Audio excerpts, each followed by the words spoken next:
मनपा ने लगातार तीसरी बार किया इंटालियर रेजेंसी गृह कॉम्प्लेक्स को आत्मनिर्भर वार्ड के पुरस्कार से सम्मानित। उल्लासनगर महानगर पालिका के वार्ड क्रमांक 1 के इंटालियर रेजेंसी गृह कॉम्प्लेक्स को मनपा ने लगातार तीसरी बार आत्मनिर्भर वार्ड पुरस्कार से सम्मानित किया है। इस वार्ड को यह पुरस्कार इसलिए मिला क्योंकि इसने महानगर पालिका प्रशासन पर निर्भर हुए बिना ही अपनी व्यवस्था को लागू किया है।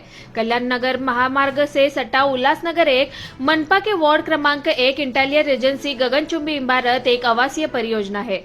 यहाँ के नागरिकों ने गीला कचरा सूखा कचरा वर्गीकृत करने के लिए अपनी खुद ही व्यवस्था की है। गीले कचरे से खाद बनाया जाता है। इस खाद का उपयोग कॉम्प्लेक्स परिसर में लगाए गए पौधों के लिए किया जाता है, जिससे यहाँ शून्य कचरा उत्पन्न हो रहा है।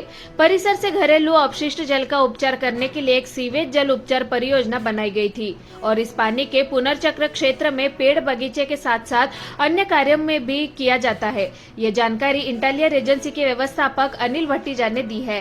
कॉम्प्लेक्स के निसंचालक महेश अग्रवाल के मार्गदर्शन के कारण ये ही संभव हो पाया है, ऐसा उन्होंने बताया। उल्लासनगर से सोनू हटकर। सर, पिछले 3 साल से रेजेंसी इंटालिया को आत्मनिर्भर प्रमाण पत्र दिया जा रहा है उल्लासनगर महानगर पालिका द्वारा। क्या है ये पूरा विषय, जरा बताइए दर्शकों को। ये आत्मनिर्भर प्रमाण पत्र हम जो वितरित कर रहे हैं वो स्वच्छ भारत मिशन अंतर्गत हम इनको दे रहे हैं।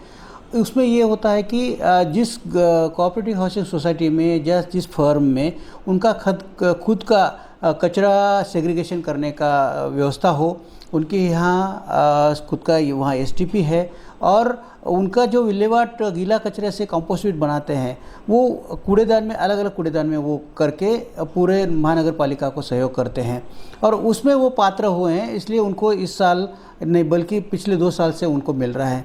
इसी तरह से मुझे पूरे उल्लासनगर वासियों को जो जहाँ बड़े बड़े कोऑपरेटिव हाउसिंग सोसाइटीज़ है उनको ये मेरा आह्वान रहेगा उल्लासनगर महानगर पालिका की ओर से कि वो भी अपने खुद के सोसाइटी में विलगीकरण करने की व्यवस्था करें, जहाँ गीला कचरा और सूखा कचरा अलग हो।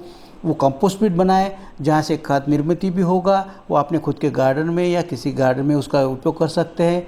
वो अपने बंगलों के ऊपर सौर ऊर्जा सोलर प्लांट भी बिठाएं, जिससे बिजली की बचत होकर पर्यावरण का भी उनको संतुलित रख सकते हैं।